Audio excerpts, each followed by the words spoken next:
Saya itu memang menyesal sekali ya, kenapa sih orang wukuf itu kok dungani suwi ra barbar itu memang sakiliane. Boy donga iku yakin pangeran apian sediluk wis tetep dituruti, gitu aja gak usah lama-lama. Ya kata hikam kan gitu. Ngelingno pangeran ojo suwi-suwi, sing perlu dielingno sing iso lali. Pangeran iso lali kok amen mbok elingno wae kan gitu cara madzhab hikam.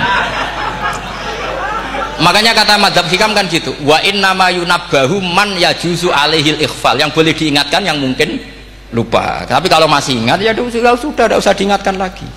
Doa itu sekali saja. Saya ini termasuk korban kitab hikam.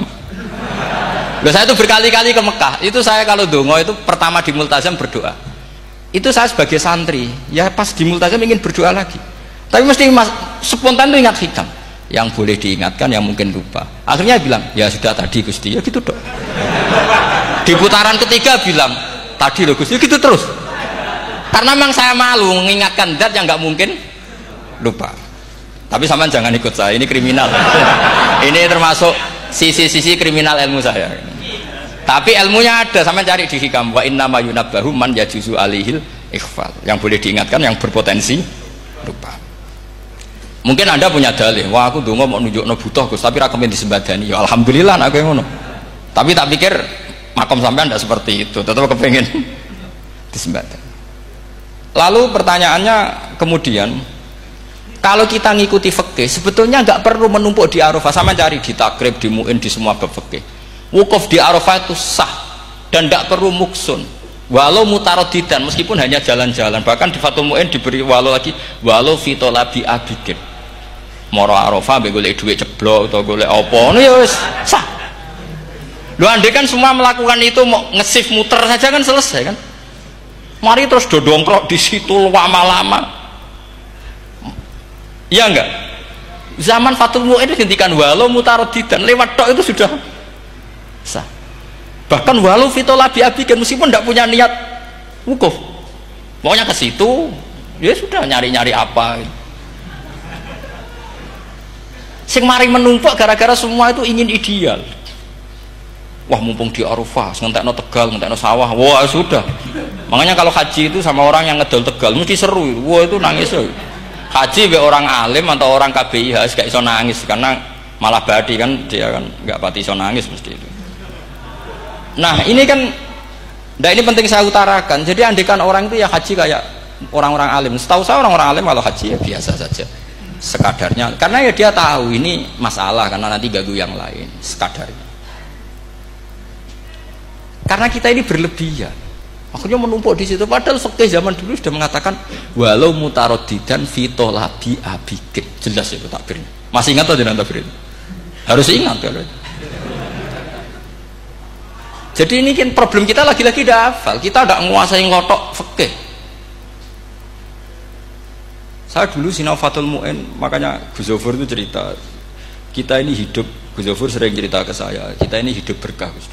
Zaman saya jenengan itu rata-rata teman-teman Fathul Mu'in itu setengah hafal i'anah. Ya karena kompetitornya ya baik, peminatnya ya baik. Dulu saking senengnya Gus Naji sama ilmu itu, beliau pernah ikut Fathul Mu'in era saya. Padahal sudah dari Mekah lama. Saking senengnya ilmu. Jadi kita dulu biasa diskusi dengan Gus Naji, dengan Gus Zofur karena saking senengnya ilmu. Ya itu tadi. Karena memang ilmu itu asik. Tapi kita ini belajar fikih itu tidak seperti itu. Kita sudah kayak ya sudah kayak orang-orang yang nggak mau fikih. Wong nak ndonga ning Arafah gini-gini terus. Ya hanya gitu-gitu dok. Tidak mikir kalau ganggu orang lain itu begini juga dipikir.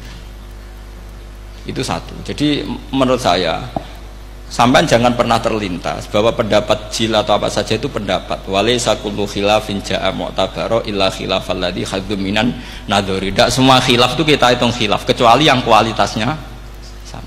Kecuali begini kualitasnya agak sama. Misalnya sholat jenazah. Sholat jenazah itu trennya kan mayit di depan, terus imamnya itu di belakang. Nah itu boleh, ada ulama mengatakan nggak apa-apa. Sholat jenazahnya di depan, mayit imamnya di jenazahnya di belakang, imamnya di depan. Meskipun itu tidak lazim, tapi masih masuk akal. Itu tadi fa'innal janazah laisat bimanzilatil imam. Piye jenazah ora imam wajib kok ngarep. Alasannya apa? Lho itu tidak orang liberal, itu kitab Mahalil. Kaul awal jenazah harus di depan, kaul sani tidak harus. Pipi jenazah itu tidak imam. Coba alasannya di depan apa? Dia ada tidak imam. Kalau seperti itu masih khilaf karena sama-sama ulama. Dan khilaf ini dipraktekkan, tapi jangan di sini tuh ya, ini jadi fitnah. Saman tak cerita nih, saman kalau haji itu tiap ba'dal maktubah ada sholat jenazah enggak? Enggak, saman jawab saja. Yang pernah haji, tiap maktubah kan ada sholat jenazah. Itu jenazahnya di depan apa di kamar mayat? Itu bukan goib loh, orangnya masih belum dikubur. Enggak, saman jawab saja. Di kamar mayat, enggak semuanya dibawa ke depan. Artinya ada konteks tertentu, mungkin kaul itu ya ono gunane dalam konteks Mekah karena orangnya banyak, sibuk, ora kober gawa napa? Jenazah. Tapi dalam konteks Indonesia ya suul adab. Wong keren pisan kok ngarepe kok ora oleh gitu. Jadi maksud. Ya kalau kiai kan biasa kok ngarep keren. Misalnya jenazah wong awam kesempatan sak ngarepe kiai yo pas mati kowe kok ora oleh gitu. Jadi cara kula itu kan. Lah iya misalnya ana wong awam goblok mati. Jenazah dak kok nguri. Dadi yo apa dadi ngarepe kiai pisan kok ora oleh gitu loh. Jadi menurut saya itu. Tapi kalau kamu mengatakan ini fardhu ain, kalau enggak di depan enggak salah, alasan Anda apa? Ini tuh udah imam.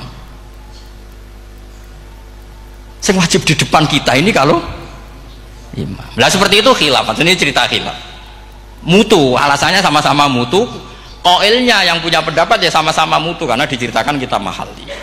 Dan dipraktekkan di Arab Saudi, yaitu banyak jenazah di kamar mayat, tetap sholat apa? Jenazah. Gaib. Itu pernah saya praktekkan.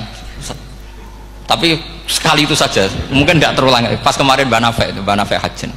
Mbak Nafe itu dekat jenazah itu tidak mungkin, banyak sekali. Gak sholat itu bengi-bengi tak ini nganti jam loro. Dan saya akrab sama beliau, sering guyon sama saya. Sebelum meninggal tuh berkali-kali ya memang masih keluarga sama saya, jadi sering guyon. Dulu sering guyon sama saya. Ya aku sebenarnya tenanan ini sering ngandani saya gitu. Saya nggak ngira kalau mau wafat. Akhirnya saya itu ke masjid sama anak saya namanya Hasan. Aku nyelati Mbak Nafe. Pak kok nggak di depannya? Ya sudah ini darurat. Karena nggak mungkin mendekat beliau. Jadi ya itu tadi buktinya sholat gaib.